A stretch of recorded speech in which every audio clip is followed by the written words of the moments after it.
Thomas Sowell on Uncommon Knowledge now. I do want to say that going into this interview, having seen an excerpt of it, I think he is largely against Trump's tariffs for all the right reasons, which is one thing that made me want to listen to him, because I thought, well, okay, let's give credit where it's due.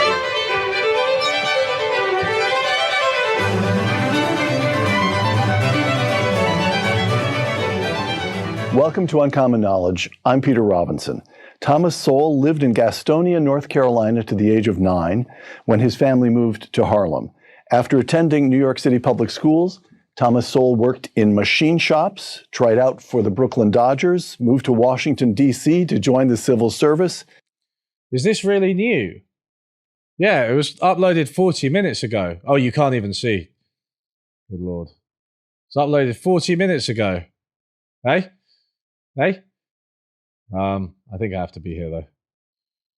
Became a United States Marine and finally settled into a track in higher education that would take him from Howard University to Harvard University, where he received his undergraduate degree, to Columbia, where he earned his master's, and then to the University of Chicago, where he earned his doctorate in economics.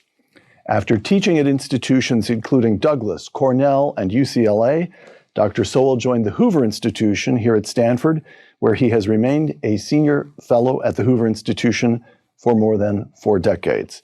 Dr. Sowell is the author of thousands, literally, I checked this, thousands of newspaper and magazine columns and of some 6 books. His newest project is a website, Facts Against Rhetoric, which you can find at factsagainstrhetoric.org. We're announcing this website today in this podcast for the very first time, so let me repeat it. Factsagainstrhetoric. Oh, is that a bit of rhetoric? Let me repeat it. Facts Against Rhetoric. Is that a little bit of rhetoric there, mate? Jesus Christ, who do these people think they are? Facts Against Rhetoric. Like, I don't know how fucking blind you have to be to think that, like, you and you alone have the facts on your side and everyone else is just using rhetoric. Obviously, communication is a combination of those two and other things. But .org. Tom, welcome back. Yeah, also the website looks Tom, your website, I've spent hours with it now. It represents... Spent hours with it. Who wouldn't on a website that looks like it's from the actual birth of the internet?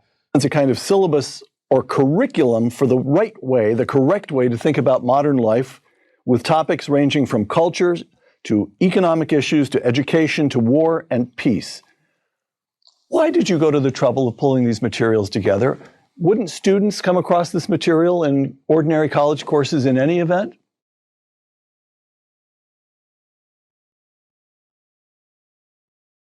Oh, we're going to have a great afternoon, everyone.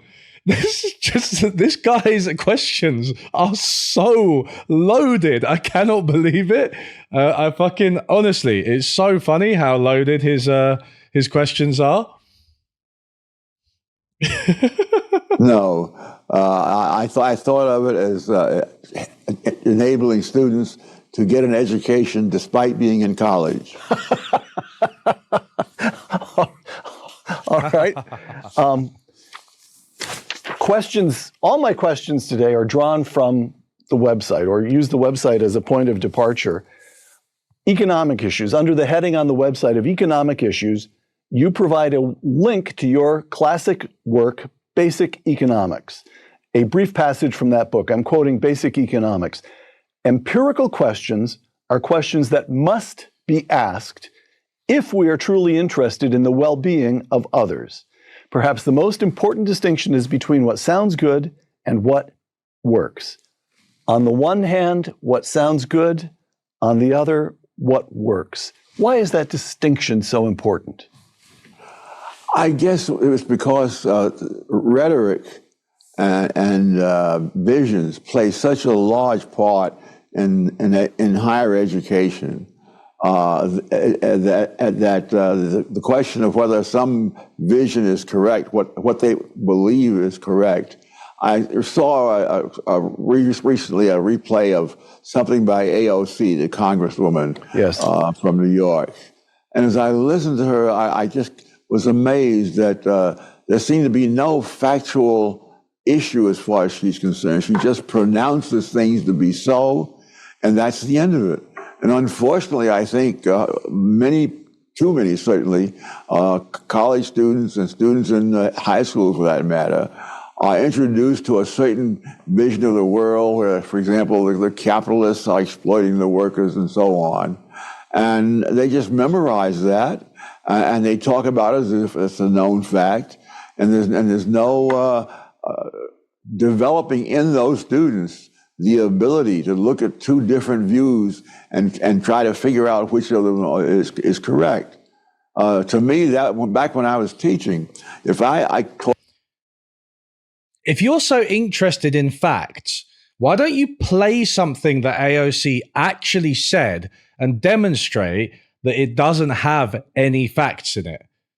That's ridiculous. Does he know anything about AOC? She's got a degree in economics, right? She's got a degree in economics. She won't have been taught Marx. You're not taught Marxist economics, that workers are exploited. That's just ridiculous. It's actually self-parody for him to say that he's launched a website called Facts Against Rhetoric and then accuse everybody else of not using facts without reference to a single specific thing that she said. That is absurd. But of course, it had a lot of controversial stuff in it. I would spend a great deal of time putting together a reading list where I would find the strongest argument on one side of a particular argument, and then the opposing view, the best example I could find of that, and I would then present that to the students. And when I tested them, I didn't test them on which side you believed. I tested them on whether they understood the arguments on both sides.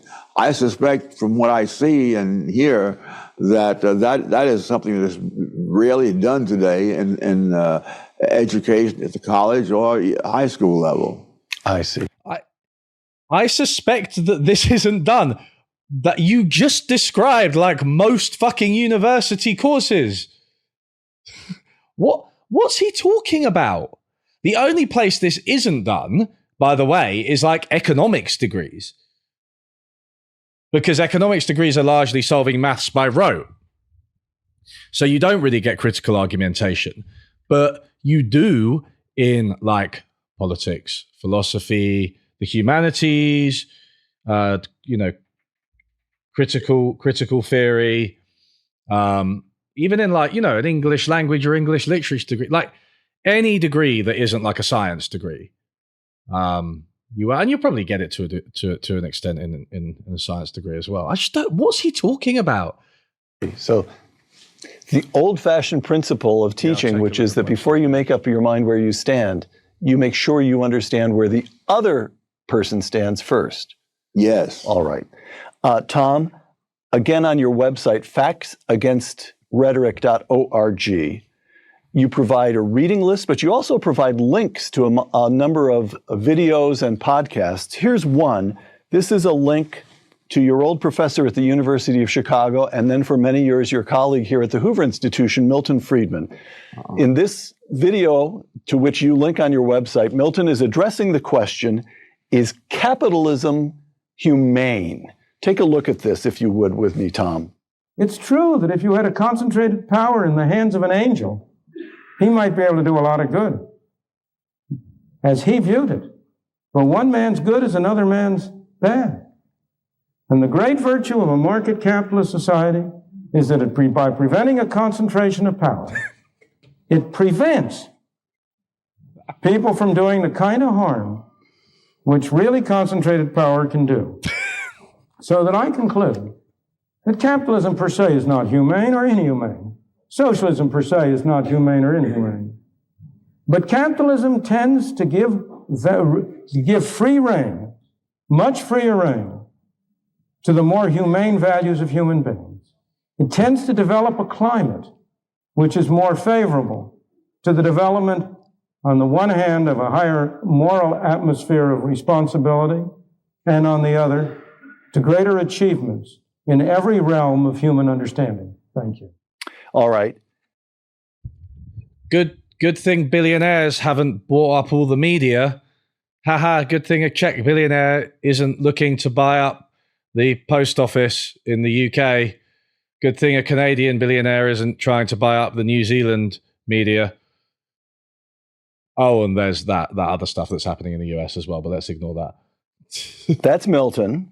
Now, it's one matter to argue that capitalism represents the least bad system, but it's another to argue, as Milton did just then, that capitalism produces, quote, I'm quoting Milton in that clip, a higher moral atmosphere, close quote, and again, quote, greater achievements in every realm, close quote.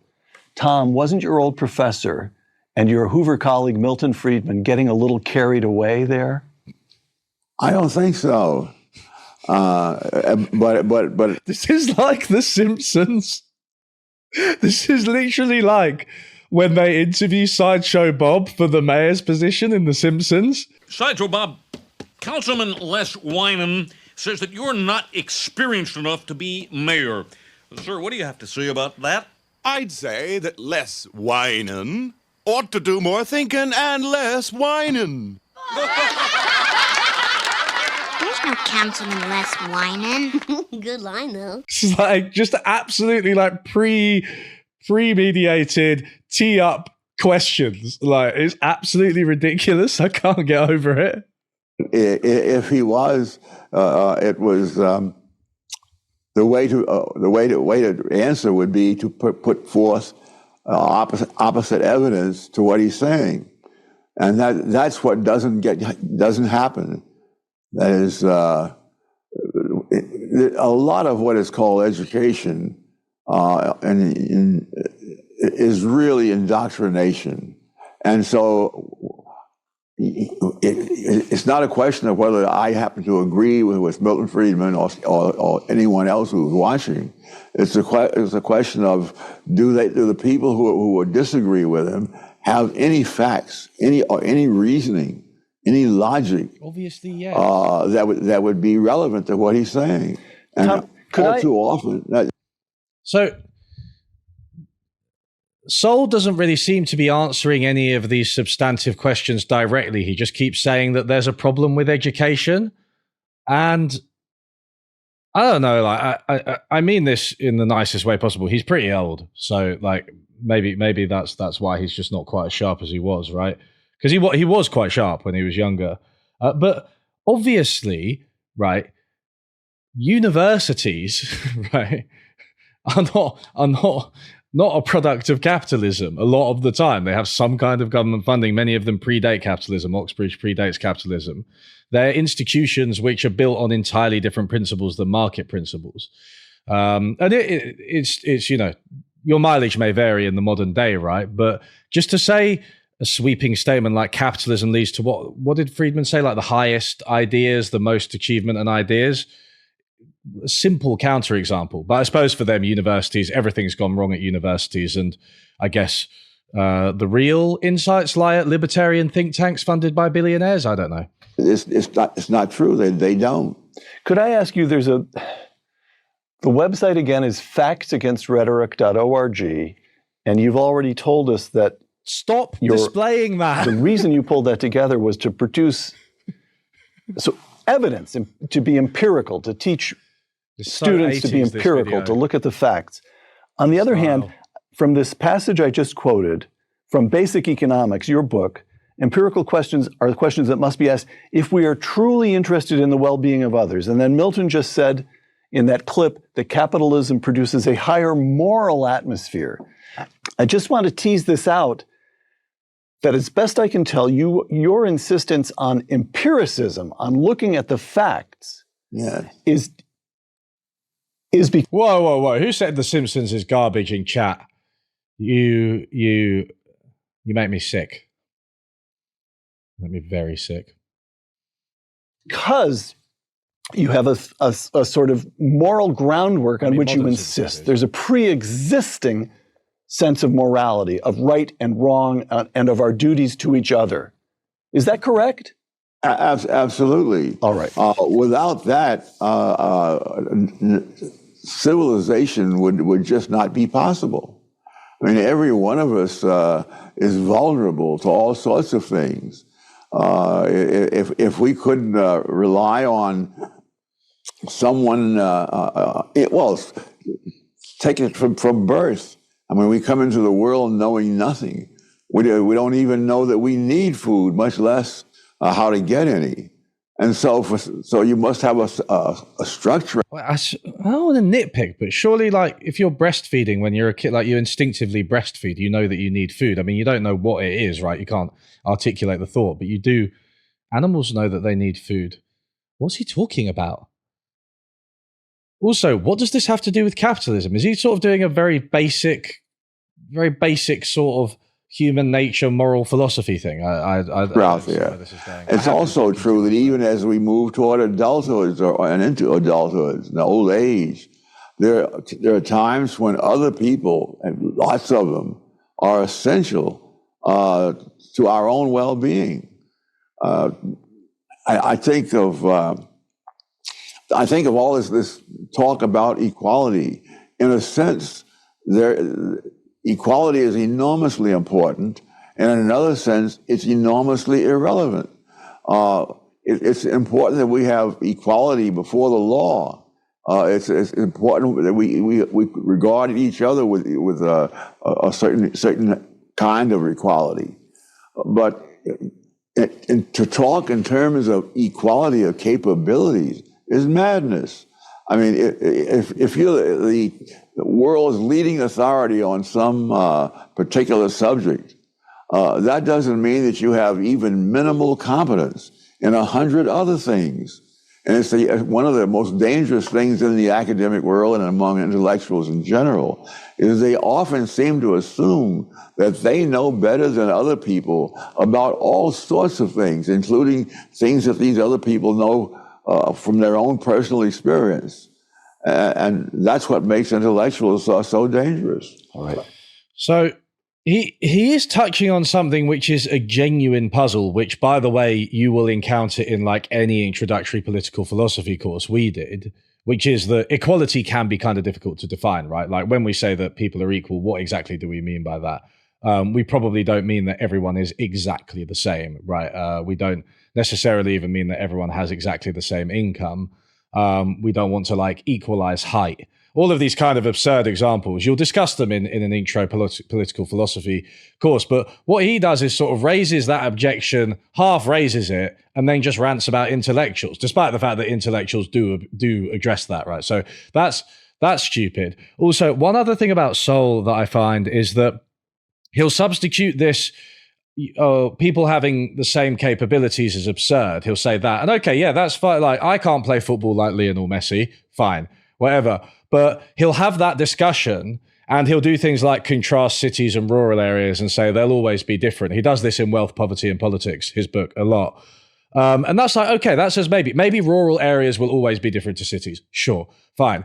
That really has no practical relevance for the question of like whether you would start some kind of regeneration program in a rural area or in a city. The fact that Lionel Messi is much better at football than me, 1,000 times better, I don't know, 1,000,000 times better. Does that justify his salary relative to mine, which is obviously absurd? Isn't it like £1 million?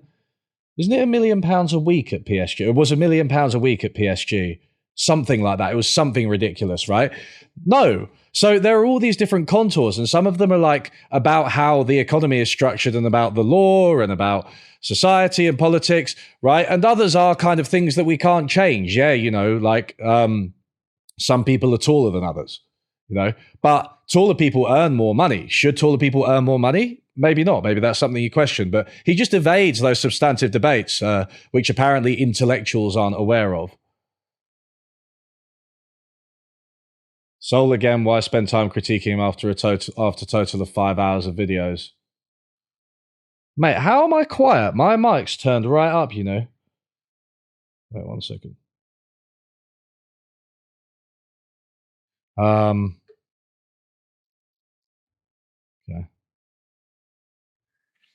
Back to your website, Tom.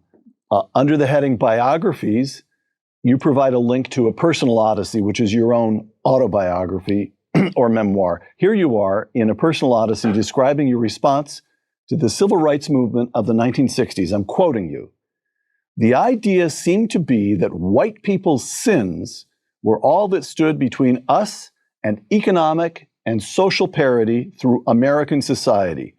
The enormous amount of internal change needed within the Black community in education, skills, and attitudes seemed wholly unnoticed. Civil rights were important in and of themselves as a matter of justice. But to expect civil rights to solve our economic and social problems was barking up the wrong tree, close quote. Tom, this notion that civil rights, as important as they are in and of themselves as a matter of justice, but that the Black community needed, and I'm quoting you again, internal change. Could you explain that? Well, in one sense, that's, well, first of all, I would repeat that now, that all groups have their own cultures, and in many groups, including the Blacks, there are internal differences in cultures within the same race or ethnicity. And so one of the great handicaps historically that the Black community has had is that during the era of slavery, Blacks were concentrated 90% or more in the South. And the South, in turn, had its own culture, which was different from people who came from other parts of Britain. And I've gone into this at length in a book called Black Rednecks and White Liberals. And the people who came from the South, they had this culture when they were back in Britain, where they were called crackers and rednecks and things like that. And it's easy to understand if you understand the history of their life in Britain. But once they transferred to the United States, that same culture was a huge handicap. And that's the culture that Blacks grew up in. And so, and again, with Blacks as with the whites, more and more generations of Blacks began to put aside that culture to operate in ways that would be more productive for them in the new society. And now this counterproductive culture persists in many low-income ghettos. And unfortunately, there are intellectuals and others who celebrate this culture and try to keep it going, when in fact it's a great handicap. Mm.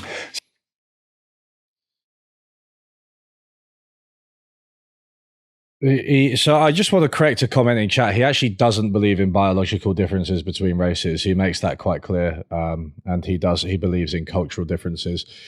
I don't know this specific history. I haven't read that Black Rednecks and White Liberals book, but to collapse some cultural differences that you claim to have traced back to the UK hundreds and hundreds of years ago, claim that those persisted through slavery, and more than that, are of first order importance compared to slavery, segregation, and modern discrimination, is really quite the historical leap. And again, while you could, being very charitable here, you could argue that there are different cultures in different communities, and, maybe that's responsible for some outcomes, maybe. Again, he evades the first order importance question of what do we do to try and improve racial equality, and like what kind of policies could we pursue, and to what extent were those caused by the historic and ongoing sins of the American economic system. Because there's lots of practical proposals like reparations and things. Is it William Darity who did quite a detailed proposal on that? And it's just ridiculous, like to go that far back to that, because isn't it like Scottish Highlanders or something? They're saying they got the Scottish Highlander culture. Like, how can you claim that matters more than being literally enslaved for generations and generations and terrorized and segregated? It's absolutely absurd. Tom, one of the themes that runs throughout your work, and again, it pops up again and again on your website, is this what you refer to as this lost century of Black achievement. From the end of the Civil War to the enactment of the Great Society programs a century later, Black Americans made remarkable progress. I'm going to quote now from Discrimination and Disparities, one of your books, to which you link on your website. Quote, "The plain fact is that the Black poverty rate declined from 87% in 1940 to 47% in 1960, prior to the great expansion of the welfare state that began in the 1960s under the Johnson administration. And as late as 1969, 2/3 of all Black children were living with both parents," close quote.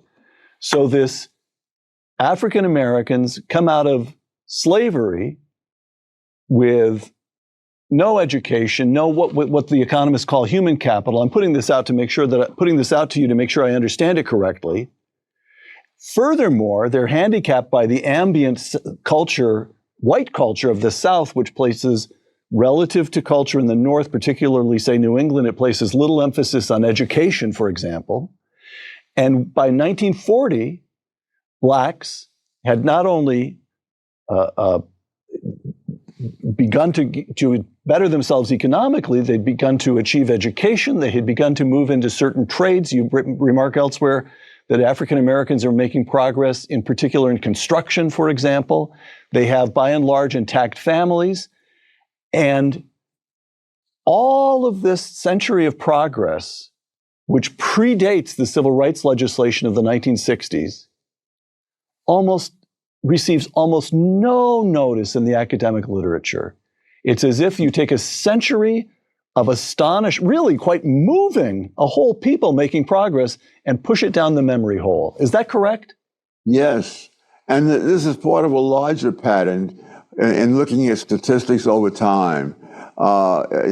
Yeah, the Blacks thing is really weird.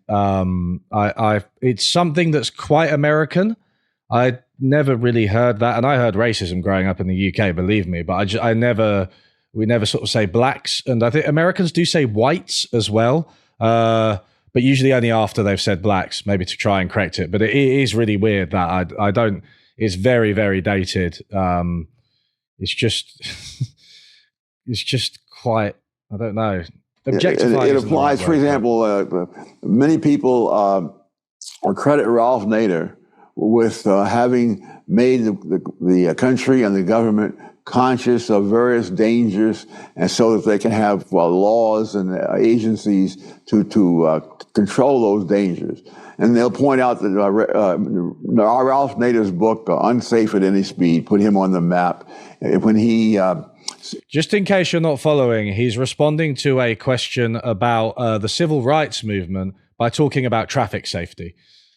Argued that American cars were being made without regard to safety, and that the corporations were put more emphasis on styling, and that was costing people's lives and so on.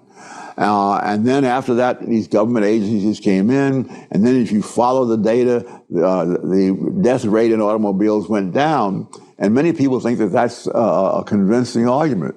But if you're looking at statistics over time, everything depends upon the date that you arbitrarily choose as the beginning.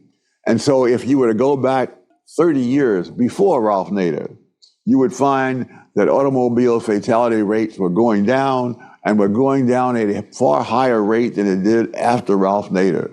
But it's only when you understand the importance of picking the right dates. In the case of Blacks, I would pick the period from, say, 1940 to 1960. In 1940, 82% of Black children were raised with two parents. After the 60s, and all the social things that happened, that fell to 17%. And so you destroyed one of the key institutions of any society, the family, and its influence. And that's the consequence. Similarly with things like violence. The homicide rate among black males fell during the 1940s by 18%. It fell again by 22% between 40 and 50.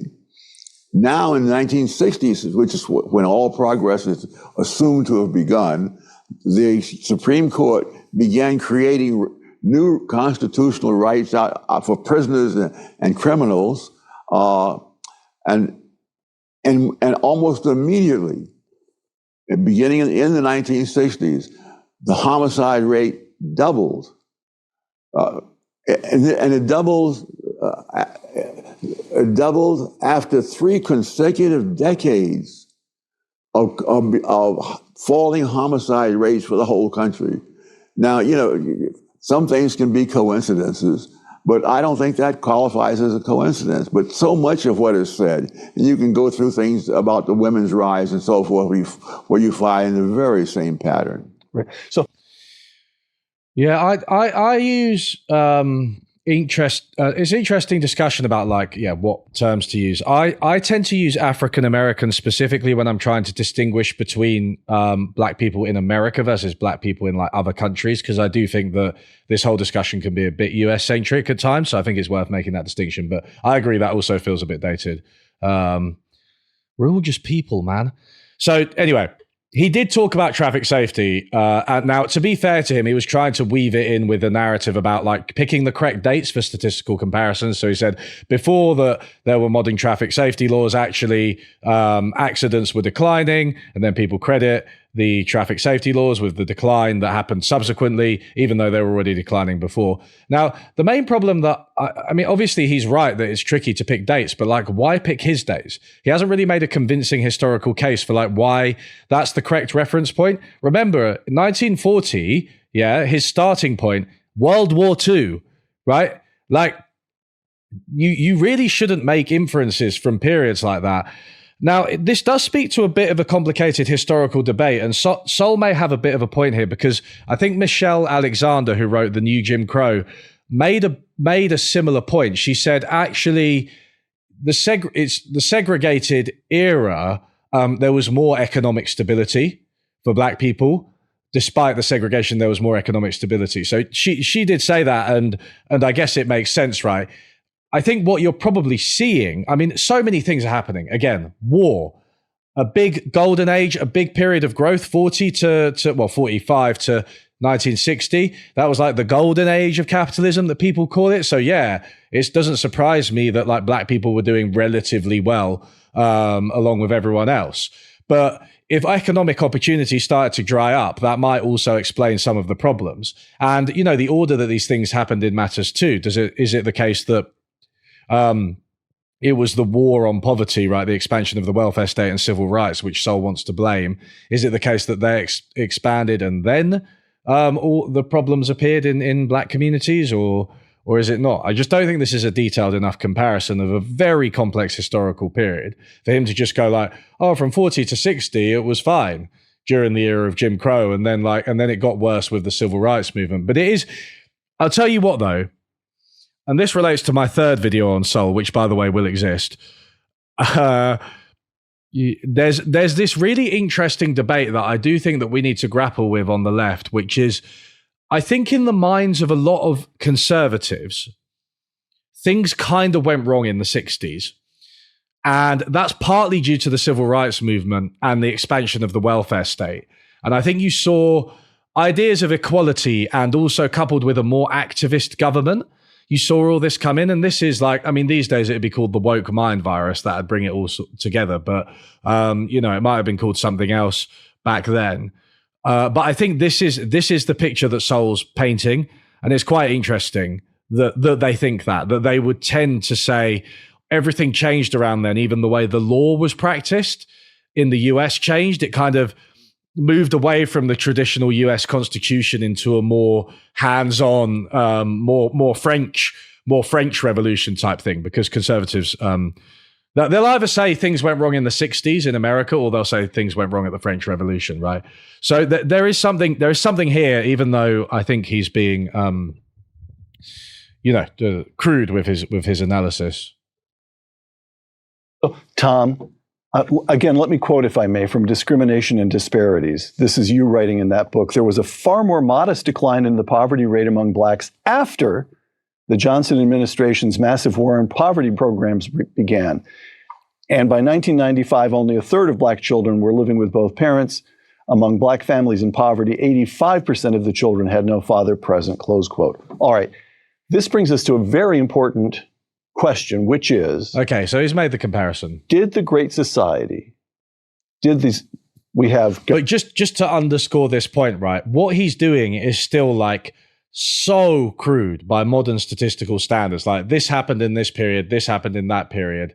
Like, why don't you look at the expansion of welfare, right, and make comparisons with everything else held constant, like comparisons within the same period between different groups? How did it affect poverty, employment, etc.? They're not doing government that. Programs, civil rights you've already said those were essential simply as a matter of justice. At roughly the same time, we get welfare programs, a massive increase in government spending, the so-called war on poverty, and we also get cultural upheaval, a shifting or erosion of certain cultural norms. And your argument is the civil rights legislation, equality before the law, was just and necessary and overdue. We're happy that happened. It needed to happen. But your argument is also that federal money, that the rise of the welfare state and the erosion of cultural norms took progress among black Americans, stopped it, and reversed it. In other words, that they actually did harm, or that they were merely irrelevant. They did harm. And it did harm across the society, not just among racial minorities. You have people who've had meaning taken out of their lives. People, for example, I see in California especially, people who have young people with cars will go into some street area and then do all kinds of crazy driving with the car in order to attract a crowd, and that's what they get. But people. Have you even listened to the fucking music these young people listen to today? Have you heard it, man? It's not even music, it's just sounds. God. And one of them was smoking marijuana. Who have meaning in their lives from what they're doing.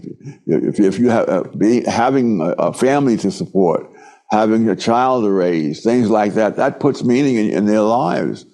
But when all of that is taken out of their lives by the government, and especially when the government is paying people. Enjoying this episode. Absolutely. Absolutely. Just, mate, what if doing donuts in a car park gives me meaning? Have you ever considered that? Also, I'm sorry. Look, I just replayed Bloodborne, and I can tell you in no uncertain terms that defeating the Orphan of Kos gave me more meaning than having children would. When they have no husband present, and not paying if there is a husband present, you're subsidizing a social change that is doing far more harm than whatever incidental good you're doing just by handing out some money. All right. It's just like shallow cultural analysis, isn't it? It's like kids are doing things that I don't really like or understand. Therefore, this explains all of the problems of the world. Obviously, you can make... Look, why doesn't he say something pertinent? Like something about how we're overly digitized today and, we're relating to each other through computers and like we don't have enough face-to-face stuff. There's no high street. Google Maps means that people don't ask each other for directions anymore. There's less human contact. Even that's fucking basic. That's some basic whinging about the digital age. That is the most basic point I've just made. Say something pertinent, dude. Tom, education.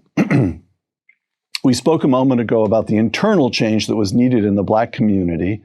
One of the central elements in that argument is education. And your website, again, factsagainstrhetoric.org, your website links to your 2020 book. This just amazes me, which you published on your 90th birthday. You know, one of these days you really ought to pull yourself together and accomplish something, Tom. This is your 2020 book, published on your 90th birthday, Charter Schools and Their Enemies. I'm quoting, New York City has a substantial sample of ethnically and socioeconomically comparable students whose educational outcomes can be compared, close quote.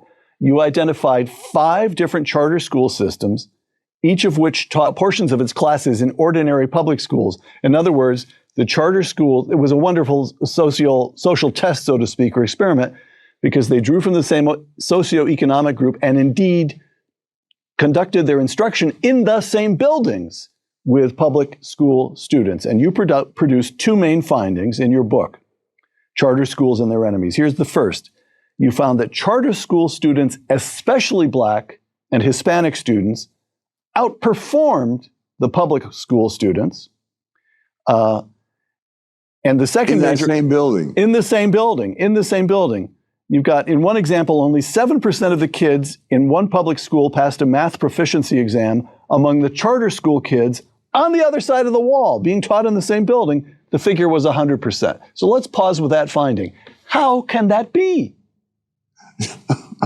Well, it certainly suggests that we ought to spend a lot more time comparing these cases where the students are in comparable places. In other words, they're not only in the same building, they're serving the same neighborhood, and most of them in both cases come from low income families, and they didn't put the smarter kids in one system. The charter schools admit deliberately by lottery, so there's no question that they're picking the smartest kids to start with. They're taking whoever wins the lottery, and in this case, the school you mentioned, by the way, is a school that I went to when I was a teenager in junior high school in Manhattan, 129th Street and Amsterdam Avenue. And someone ought to be. One of my great frustrations is, despite whatever praise the book got, it really changed nothing. And I think there should be a high priority in letting low-income, Black, Hispanic, and other families know what difference the charter schools can make. Not all of them are good, but ironically, even the disappointing charter schools almost invariably still do better than the traditional public school housed in the same building with it. So this brings us to your second major. I'm not going to say much. Education and schools in particular isn't something that I know a lot about. I do think that the comparison that he did there was much better than the rest of his analysis. It was clearly well controlled, and if access is determined by lottery. I was thinking about funding. Are you talking about underfunded public schools relative to well-funded private schools? But yeah, fair enough, whatever. Major finding in that book, Tom, the teachers' unions opposed the charter schools. So you go through the history of this battle in New York. I'm quoting you again. In New York City, this is as of 2020, in New York City, there are more than 50,000 children on waiting lists to get into charter schools, yet New York has ended the expansion of charter schools and threatened restrictions on those already functioning. And even national Black organizations opposed charter schools. In 2016, the NAACP called for a moratorium on new charter schools. What is going on there? What is going on is that the charter schools collect billions of dollars in union dues, and they spend millions of dollars for financing the campaigns of politicians who will do whatever the charter schools want. And whatever the unions want. I'm sorry, yes, whatever the unions want. And it's painful. Look, as somebody who streams himself live, has had live interviews, it's quite easy to make a mistake like that, and Sowell is quite old, but it is just quite a funny mistake for him to say charter schools accidentally, because it's like, hey, why do you think that, like, unions and civil rights organizations and various, woke intelligentsia, why do you think that they may oppose privatizing schooling? Maybe it's because of something like this, some kind of corruption, some kind of bias in the teaching that's done in the interests of private organizations who are sponsoring it or something. Freudian slip, precisely. Was it a Freudian slip or was it the other one? What's the one that's like just a brain fart?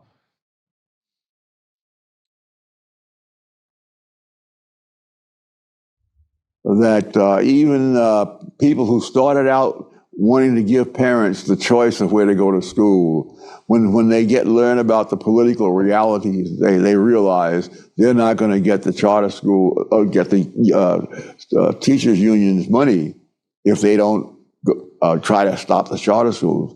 And the kinds of things that are done to stop them.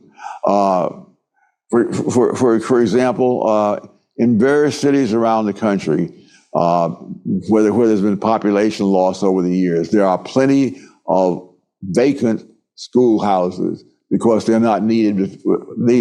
In those places, not only the whole educational establishment does everything they can to prevent those vacant buildings from being used by charter schools, because New York is not the only one that has large numbers of students waiting lists to get into charter schools.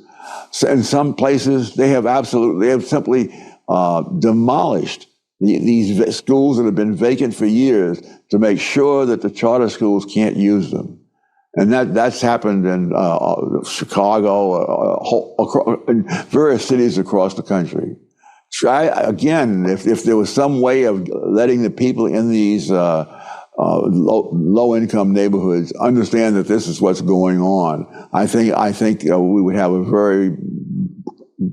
a chance of giving a lot of kids a better education. So just to remind everyone, he did start this interview by saying that people don't engage in proper arguments and don't use evidence to back up their cases. What he's now done as an argument for charter schools and against public schools is say that the unions and black rights organizations and whoever else oppose them because they are basically corrupt without really providing enough evidence in favor of that proposition. But what he's also not done is engaged in any arguments against charter schools. Like he just hasn't. Like as if they don't exist. So not that we should be surprised, but he's the worst example of the thing he apparently hates. Tom, since you published Charter Schools and Their Enemies in 2020, a few developments. He sounds like some random old dude talking about a bunch of stuff he read on Facebook. Yeah, he does. Yeah.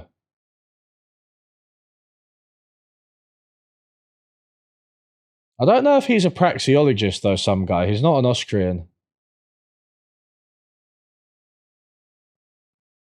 I mean, the education system is fucked. Like, I can acknowledge that empty buildings are, if there are schools needed, empty buildings are definitely a bad thing, but it's just... I'd like to believe that at least some of this is a result of that book. There's a lot of evidence that increasing public funding for public schools in America has beneficial effects. I talked about this in my Free Stuff is Good Actually video, right? There's a lot of evidence for that. And including some quite well randomized controls. I just wonder if his evidence may just be picking up a funding disparity, really. Charter school enrollment nationwide has expanded up from 12% or almost 400,000 students since 2020, since the year before you published your book. Now, 400,000 students in charter schools is a relatively small number by comparison with the number of students across the country, but it's up 12%. Many of the biggest gains have come in the most rapidly growing states. Over the last 5 years, up 26% in Texas, 21% in Florida. Even in New York, even in your old home state, charter school enrollment is up 15%. And school choice legislation has spread across the country. It's state by state. In the last 3 years, the number of states with universal school choice legislation has risen from 0 to 12. That's since you wrote your book. In 2023 alone, 20 states expanded their school choice programs, and this very year, Texas is preparing to enact dramatic school choice reforms. Tom, have I encouraged you?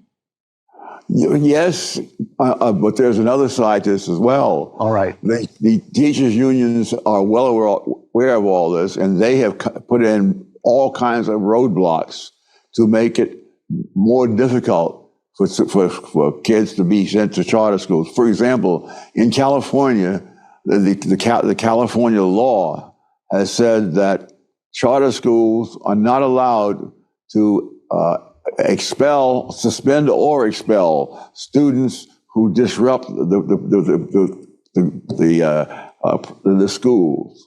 Now, can you imagine any educational benefit that anyone could imagine will come from that? What is happening is one of the reasons that charter schools are good is that they insist on maintaining law and order in the schools. And so when you do all kinds of things, including beating up teachers, the kid doesn't get expelled. So now the charter schools were put in there as an experiment, so that as they had more freedom to choose what to do, and if some of those things worked out, then presumably some of those practices could be transferred to the traditional public school. What is actually happening is that when there's this gap between the two kinds of schools, you have laws and restrictions where you transfer the things that are failing in the public schools and force them on the charter schools. So instead of bringing the traditional schools up to the charter schools levels, the politicians are bringing the charter schools down to the levels of the traditional schools. So remember that there is a trade-off to everything, according to Thomas Sowell. It's worth noting that, while there may be some of the benefits to having what he calls law and order in school, there are also costs, like you may end up discriminating against certain students. You may end up expelling students who don't deserve to be expelled. You may create an environment that isn't particularly conducive to learning. So it's not like that's just the answer and that's the best thing to do. All right. It seems like an obvious point to me. I tried to encourage you. I tried, Tom. Affirmative action. This is another of the headings in the website. Again, it's factsagainstrhetoric.org. From your is anybody counting the number of times they put this website on the page? So just to remind everybody, I think what's really interesting about facts against rhetoric. Can I spell? Maybe I should have gone to a charter school. Hey. Oh, and it's called TS Free Mind. Yeah, somebody mentioned that earlier. So what's interesting about facts against rhetoric is that this is itself a form of rhetoric to say that you have facts on your side. Purpose and urgency, subjects, ability, affirmative action, Africa and Africans, Asian Indians, biographies, dictatorships, (C government), Jews. Mate, this website is amazing. I don't know, mate. You were all fucking tripping earlier when you said this wasn't a good website. War and peace, law, (C government).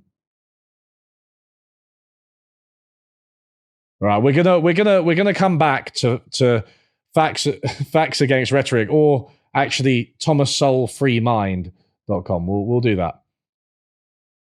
Memoir, A Personal Odyssey. I'm quoting you. One of the ironies that I experienced in my own career was that I received more automatic respect when I first began teaching in 1962 as an inexperienced young man with no PhD and few publications than I did later in the 1970s after accumulating a more substantial record. What happened in between was affirmative action hiring of minority faculty. Close quote. Explain that.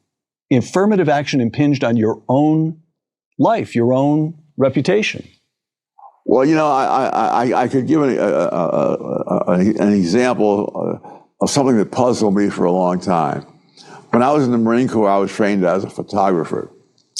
And I worked in a photo lab. And hey, guys, have you actually seen Thomas Sowell's photography? I mean, maybe he's trained as one, but oh boy. In barracks, there are a whole bunch of photographers. I was the only black photographer. And this is down in the South in the 1950s. And I noticed that when some of the other Marines in the barracks, the white Marines from the South, when they had took a picture that went wrong and so forth, they'd come over there and they would come to me rather than to the white photographers. And that baffled me completely for about 20 years. And what happened at UCLA when I was teaching a course, and students said that they liked the course and all. And one young man came to me one day with a textbook, and there was a passage in it which he couldn't understand, and he asked me to explain it to him, and I explained it to him, and he said to me, "Are you sure?" And I said, "Yes, I'm sure. I wrote the textbook."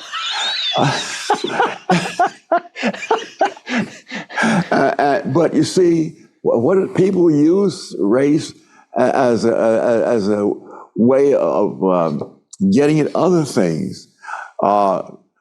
These white Marines in that barracks down south in the 50s had no way of knowing who knew more about photography and whatnot. But they knew that if the Marine Corps had trained some black man to be a photographer, he was probably, you knew he knew his stuff. Pretty he damn good.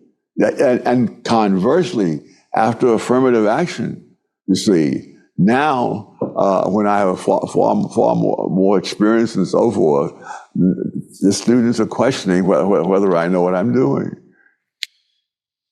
This is just a bit depressing at this point, but obviously, both are anecdotes, which are apparently the difference between these two anecdotes is supposed to say something about affirmative action, even though that hasn't been demonstrated. But one thing happened in the Marine Corps, right, when he was a photographer, and that was people asking him for help because he was clearly good at photography. The other thing is a student who said to him, "Are you sure about something he said?" Which isn't even that disrespectful. I just think it's a bit like maybe the student was confused. Thomas Sowell doesn't understand humans. I think this is what's happening here. That anecdote, the university one, is so weak. A student once asked me, "Are you sure?" Mate, I can come up with better anecdotes about being disrespected than that. Fucking definitely can. And I can tell you it's got nothing to do with affirmative action. Got it. I see. One of the articles, back to the website, one of the articles to which you provide a link on the website is your 2012 review of a book called Mismatch. Sympathy. And the argument in that view is that affirmative action often places minority students in schools in which they would have trouble keeping up, even though they could have done well in other schools. I'm going to quote to you from your review of that 2012 book. Quote, "The authors of Mismatch have performed a major service. For those who think that black students on campus should be there to advance their own education and lives, not to serve in a role much like that of movie extras whose presence enhances the scene for others." Close quote. So affirmative action, you suggest in that review, is less to help black students, other minority students. It's less to help minority students make progress than to permit white liberals to feel good about themselves. Fair? Yes, and not incidentally, ensure they can continue to get hundreds of millions of dollars each at universities like Columbia. which they couldn't get if they didn't have a certain percentage of minority students among their classes. And here again, there's an irony that these are places which have pushed affirmative action, and now they realize that if they don't have minority representation similar to that in the population, they can be accused of discrimination, and that can cost them money. And so these black students who are put in institutions where they're likely to fail, even though there are hundreds of other institutions where they would have succeeded, they're there more or less as human shields. Tom, tell that story.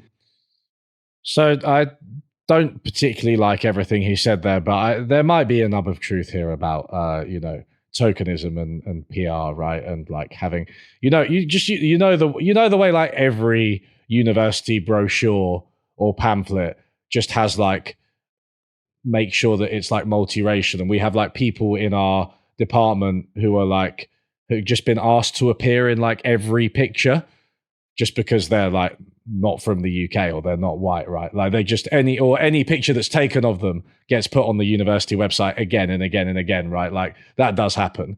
Whether these black students are incapable of being there, I think is a separate question to the PR question. And I'm not entirely sure that he's demonstrated that. I don't think that's true.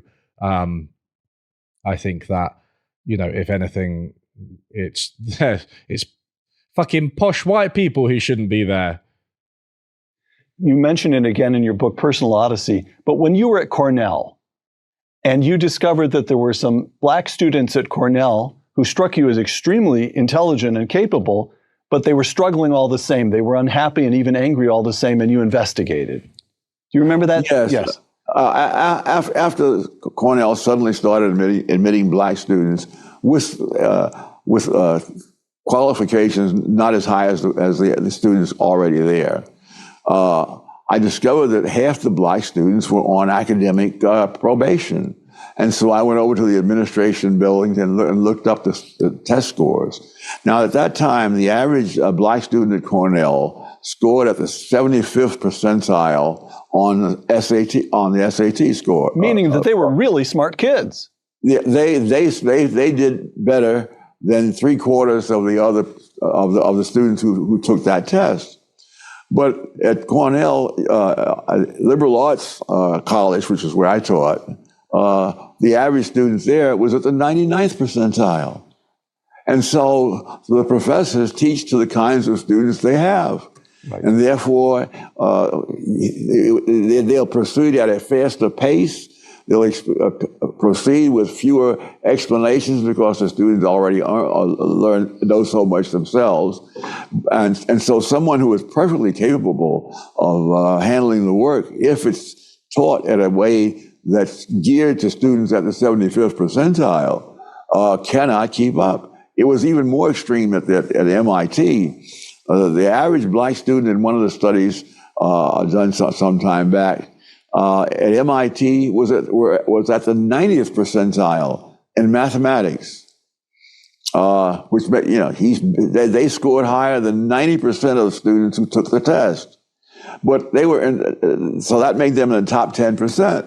But at MIT, they were in the bottom 10% because at MIT, there's no question that the vast majority of the students are in the 1%. So it's a question only of where you are in the top 1%, because virtually everybody else is. Right. And so they proceed obviously at a pace and a complexity with those kinds of students, which most American students, black or white, wouldn't be able to keep up with. Right.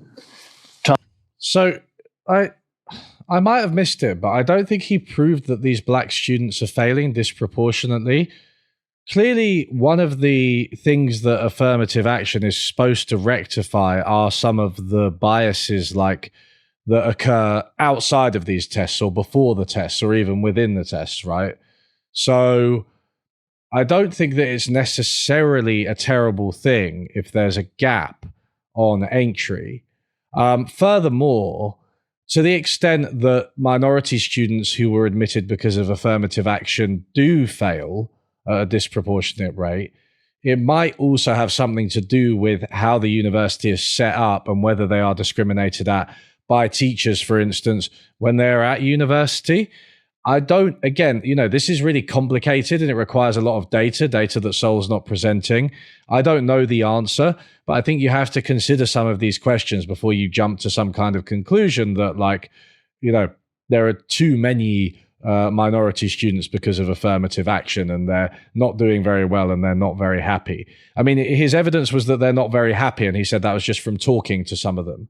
That's not even test scores, right? That could be completely consistent with, look, right, I feel fucking intimidated when I go to places like this. I'm like lower middle class and white, obviously, right? Like those places are designed for a certain type of person. And so I can imagine being unhappy and even that affecting your academic performance when you're there. But that's a bias of the institutions. It's not a problem with affirmative action. Tom, here's another item to which you link on your website. This is a critique of affirmative action by the late Justice Antonin Scalia. It's a longish quotation, but it's on your website, and I'd like to read it to you. Quote, this is the late Justice Scalia, quote, "I am entirely in favor of according the poor inner city child who happens to be black advantages and preferences not given to my own children because my children don't need them. But I am not willing to prefer that the son of a prosperous and well-educated black doctor or lawyer, solely because of his race, should be given preferences over the son of a manual laborer.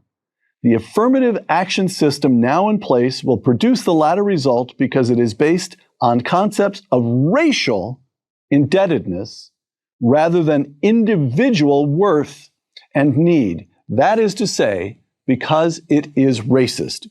Well, they started off okay, didn't he? But is the answer here not obviously to include class considerations in affirmative action or think about other policies that might help rather than being against affirmative action? Like, yeah, it's an imperfect tool. But to what degree do we really think the cure is worse than the disease here? Like the son of a black lawyer, how much is that happening? The son of a black lawyer is preferred over the son of a white manual laborer. Like, is that really outstripping the corrective work that affirmative action is doing? Is the cure really worse than the disease?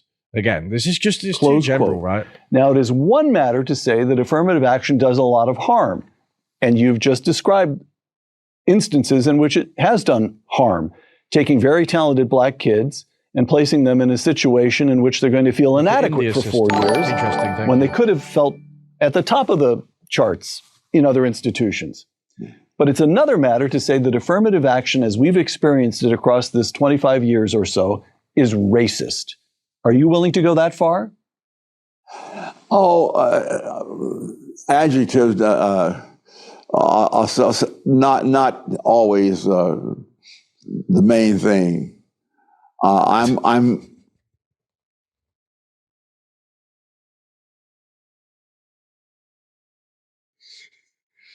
Oh my God.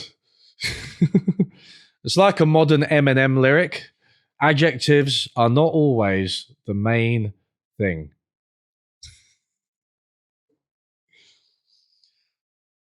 However, they are the most. Well, ready to deal with the factual evidence that minority students do better when they are put in institutions where the other students have qualifications similar to theirs. Got it. And the University of California system is a classic example. Towards the end of the 20th century, great numbers of black and sorry, I'm still thinking about adjectives aren't always the main thing. Just like what? Which type of word is the main one? Is it nouns? I guess it's probably nouns. Now, if you had to do like a tier, should we do like a tier? We could do a tier list of types of word, because nouns are probably like I don't know if they're S tier there, maybe A tier. Interesting. That's something for us to think about a bit later. Banning students were being brought into verbs the are S tier. system. Verbs are and S tier. Many of them were being sent to Berkeley or UCLA, the two top campuses in that large system. And they were doing very badly. And as they admitted more and more black students, the number who were graduating declined absolutely. And so that was clearly not working. The voters voted to end affirmative action admissions. It was predicted that there would be no more black students. It turns out that over the next few years, there were 1,000 more black students who graduated from that system now that they were not being sent to UCLA and Berkeley, but to the other campuses where the other students had qualifications very similar to their own. Not only that, black students who are put into these places where they simply can't, it's a struggle just to keep from being flunked out. They switch from difficult subjects to tough subjects from difficult subjects like math, science, engineering, into things like sociology, education, and so on. So what happened is that you had virtually no change in the... Just shout out to my sociology gang. Sociologists do use maths, for the record. Total number of black students in the UC system after affirmative action admissions were outlawed. But you had a great increase in the number of black students who graduated. And really the point of going to college is not to be on campus, but to graduate so you can go out into the world and do something. Right. Tom, I'm going to try to encourage you again. In the 2023 case of students for fair admissions versus the president and fellows of Harvard College, your old alma mater. I know you get all misty-eyed when I mention Harvard, Tom. 2023 case of students for fair admissions versus Harvard. The Supreme Court found that Harvard had discriminated against Asian students in admissions. That's the fact set. And the court ruled that universities could no longer consider race in their admissions policies. Looked at one way, looked at strictly speaking, that's the end of strictly race-based affirmative action, exactly the kind of affirmative action that Antonin Scalia found offensive. Have I encouraged you? Unfortunately, that decision included something in there by the Chief Justice about how you could somehow read stuff that told you what the student's race was and consider that. I don't know whether how this decision that they made is going to work out in practice. I see. The same game was played with the Bakke decision years ago, and what it amounted to in that case was that you can't have racial quotas if you call them quotas, but you can have them if you call them something else. Now, I don't know whether this latest caveat, how that's going to work out in practice, but I found it very painful that a Chief Justice of the Supreme Court would suggest some way in which you can evade the decision that's being made. All right. Of course, that's the way I read it. All right. I just want to underscore that there is plenty of evidence on the benefits of some of these policies. If you look at the economist Jennifer Doliak's review of Sowell's discrimination and disparities, she does discuss quite a lot of this evidence in detail. And yeah, of course, like any policy, there is some kind of cost. Sometimes it goes wrong. Maybe there are elements of the policy that could be changed, but there are beneficial effects. There are beneficial effects for the students and people affected directly by the policy. There are also quite a lot of proven benefits of like diversity in general. And they do just have a positive effect on the institution. They're good intellectually. and just abandoning these affirmative action policies, as imperfect as they are, is simply going to lead to a more racially and otherwise homogenous student body, as it was in the past, before the 60s apparently ruined everything. Tom, a few last questions. We've been talking about your website, factsagainstrhetoric.org. Come on. I'd like to ask Is it you going to come up? a couple of questions about contemporary events. Let's start with Donald Trump and tariffs. Let me begin by quoting again from your book, Basic Economics. Quote, "The Smoot-Hawley tariffs of 1930, the highest tariffs in well over a century, were designed to reduce imports so that more American-made products would be sold, thereby providing more employment for American workers. It was a plausible belief, as so many things done by politicians seem plausible. But within 5 months, the unemployment rate rose to double digits, and it never fell below that level for any month during the entire remainder of that decade." So obviously, Sowell is right about these tariffs, I think, but like clearly there's a context here, which is the Great Depression. Actually, I'll let him speak. The decade of the 1930s. That's Tom Sowell in Basic Economics. Today, President Trump has imposed a number of new tariffs, including an average of 39% on goods from China, 25% on goods from Canada, and 25% on goods from Mexico. And the president has announced a further 25% tariff on all imported cars and car parts effective April 3rd. As we record this, that April 3rd new tariff, 25% tariffs on cars, will kick in the day after tomorrow. Ha-Joon Chang debunked what? The Smoot-Hawley tariffs being the cause of the Great Depression.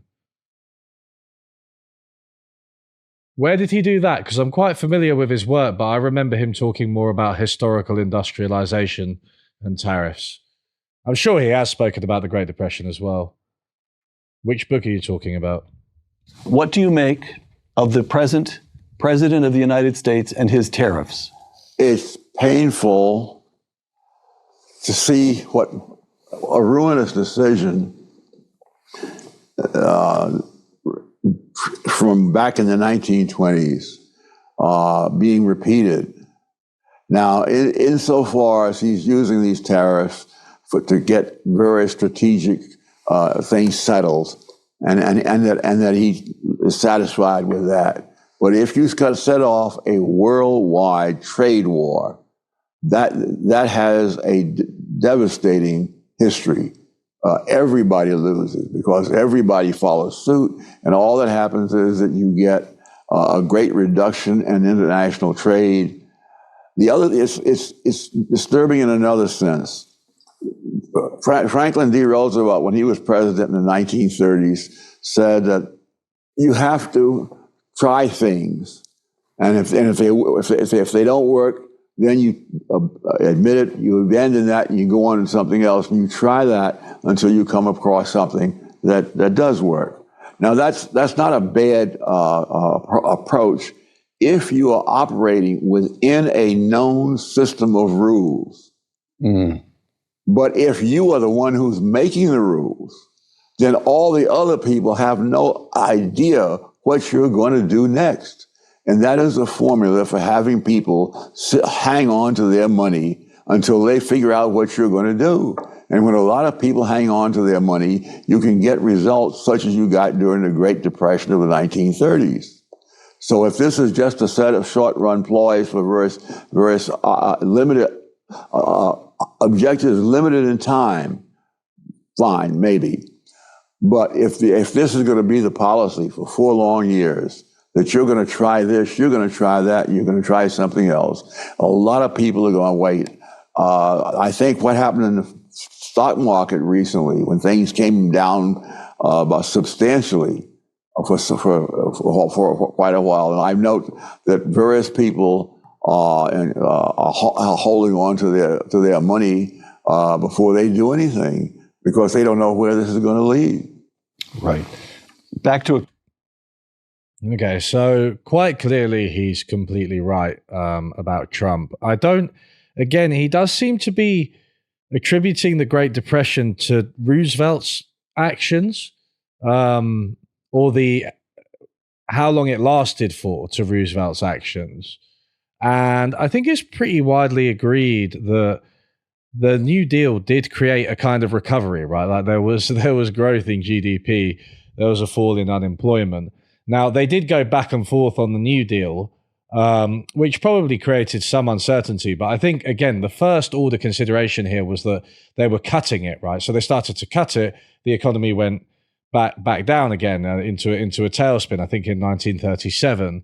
So for him to try and compare that to like that, they were clear. Also, he's saying like no one's going to know what you're doing. The New Deal has a clear set of policies enacted over years, right? And then reversed a few years in and then reversed back.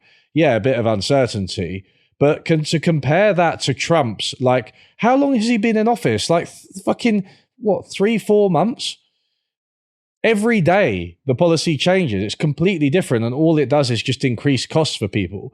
There are like virtually no benefits. I just think it's weird that he has to start talking about FDR. Why can't he just say that Trump's... why can't he just say, like, just that Trump's wrong? I mean, to be fair, it was the interviewer's fault. He teed him up with a quote about the 1930s. So we'll blame the interviewer. The interviewer is a question of race. Twat, anyway. Our friend Jason Riley published a column in the Wall Street Journal headlined, quote, "Trump might have won the first post-racial election," close quote. Now, I'm quoting Jason Riley. According to NBC News, since 2012, there has been a 15-point shift toward Republicans among black voters, a 32-point shift among Asians, and a 38-point shift among Latinos, close quote. Once again, I'm going to make an effort to cheer you up, Tom. Is Jason Riley Tom Sowell's autobiographer? I think he is. I think that's Tom Sowell's Tom Sowell's autobiographer. Tom Sowell's biographer. So, on my reading, one of the central questions, maybe the central question of American politics for the last 30 or even 40 years, has been whether identity politics would become the dominant mode of all of our politics, and people would vote according to their race. And to use George Will's phrase, we would not be conducting elections. Elections would simply represent censuses. All the white people vote one way, all the black people vote another way, and so forth. And Donald Trump, if I may say so, Donald Trump, of all people, is the one who has demonstrated that we can move beyond identity politics. That we can, African-American males move toward the Republican side. Now, you can like the Republicans or you can dislike the Republicans, but the argument would be people are making up their minds for themselves as individuals, not simply voting on the basis of their race. But why is that only true when they vote Republican? Why would you be only thinking for yourself when you vote Republican? There's just this whole unstated assumption that all the Democrat voters are like fucking dumb sheep being bought off by the woke intelligentsia. Just to make that clear. Likewise, Hispanics. Likewise, and so forth. Does that make sense to you?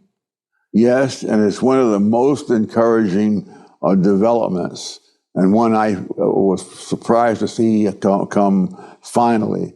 One of the reasons, for example, finally, people are voting for Donald Trump, who cozies up to white nationalists, and with J.D. Vance, who follows literal Nazis on Twitter as the vice president. Finally, we as a society are moving beyond race. It's so great to see all these non-white people deported to El Salvador just because, even ones who don't fit the criteria for who should apparently be deported. This is so encouraging, despite everything that I just said about tariffs and how catastrophic they could be.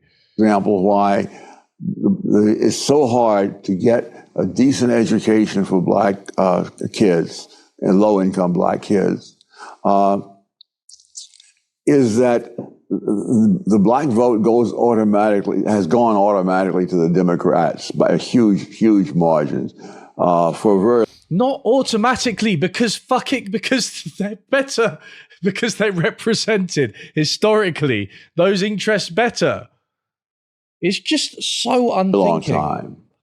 And it's the Democrats who get the money from the teachers' union, for which they will then allow the teachers' union to do whatever they want, regardless of whether that is bad news for the black kids who can't get a decent education. So I think to that extent, it is encouraging. However, Jason Riley writes for the Wall Street Journal, which is an excellent publication, but unfortunately, low-income people are not likely to be reading the Wall Street Journal, and I don't know if there are enough people within the black community, leaders, who have sufficient interest in making clear what these alternative educational things are like. You mentioned earlier, I believe, that the civil rights organizations have lined up with the teachers' union. And I think, quite frankly, they're doing it for the same reason that the politicians do it. They get money from them. I can remember decades ago, a black Democrat that I knew said, the NAACP has become a wholly owned subsidiary of the labor unions. He didn't say that publicly, but he said to me privately. Right. And unfortunately, that's not uncommon. Something else that needs a lot more attention. Years ago, I did a book called Affirmative Action Around the World, in which I looked at countries in various parts of the world, Malaysia, Israel, England, wherever. And again and again, I see the same pattern of behavior. Wonderful beliefs and an utter failure to look empirically at what happens when you put the programs into action. I mentioned the thing about allowing some consideration of race. This whole thing was enacted in other countries years ago. In India, when the court started saying, no, we can't really have this kind of blatant favoritism and so forth, but you can take certain things into consideration. Immediately, people began giving interviews on it would be subjectively evaluated. And of course, for the kids who are scoring low, they give them high ratings on these things that are subjectively evaluated. And the ones who are high, they give them low ratings. And so they're back to affirmative action in the bad sense, despite what's being said. Tom, the United States of America, your life has now spanned more than 1/3 of the entire existence of this country. Now, the country remains far from perfect. On the other hand, you were born into the Jim Crow South. There you are, I know this from reading your book, A Personal Odyssey. There you are as a student at Howard University in Washington, D.C.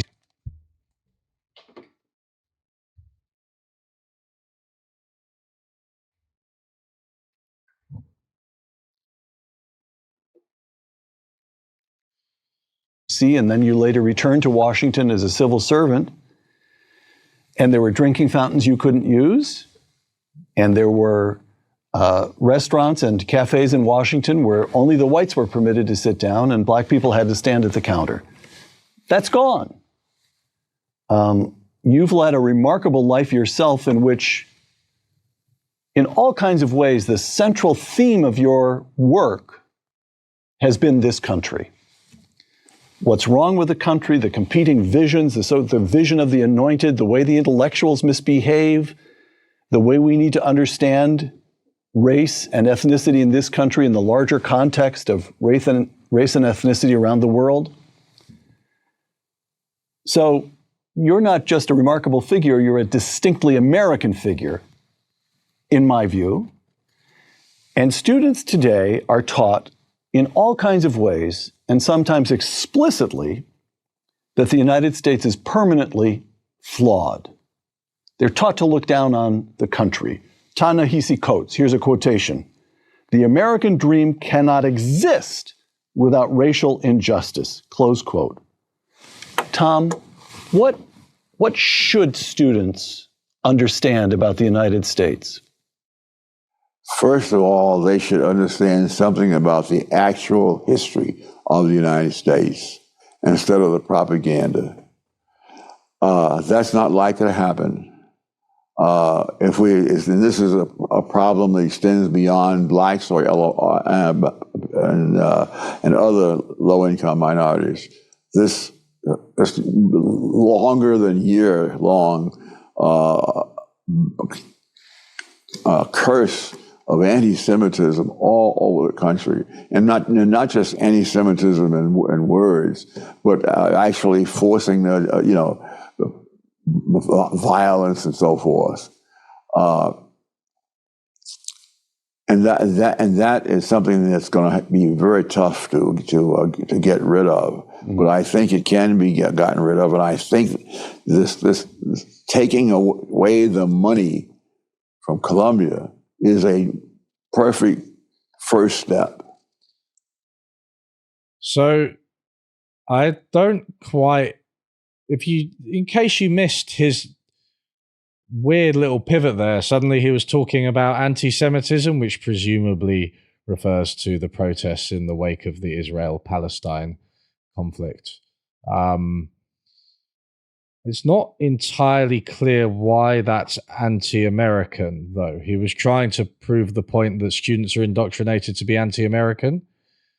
I mean, kids still say the Pledge of Allegiance, man. Like, I don't see it personally.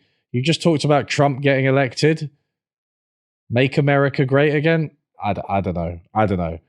Maybe all of these disparate paranoid boomer threads that you're drawing together are not actually particularly linked, and they're just things that you don't like. Maybe. But still, go America. And Columbia is not the only one that's like this. They're the ones who got caught red-handed. And I think that we need to stop thinking about these institutions as places that are so wonderful and have great... Tom, you may disagree with them, but that doesn't mean that you get to use the coercive power of the state against them. Why don't you engage these protesters in reason and argument? Logic and facts. Facts and logic. Great people. Right now, the latest issue of the Chronicle of Higher Education is expressing outrage that the government dares to expect these institutions to live up to the laws. I think it is long overdue for them to live up to the laws. Thank you. Tom, would you close our conversation today? I'd like to, not only do I admire your reading, but I love your voice. And if this academic stuff ever blows over, you've got a great future in podcasting. But would you read for us what I take as almost the most important passage? Tom, how do you manage to be so handsome, so charming, so intelligent and well-spoken? Why is it that when I look into your eyes, I am reminded of my boyhood? I feel like a little boy in the sheer glowing aura that your presence bestows upon those around you. In all of basic economics. Yes. And it's the last paragraph in the book.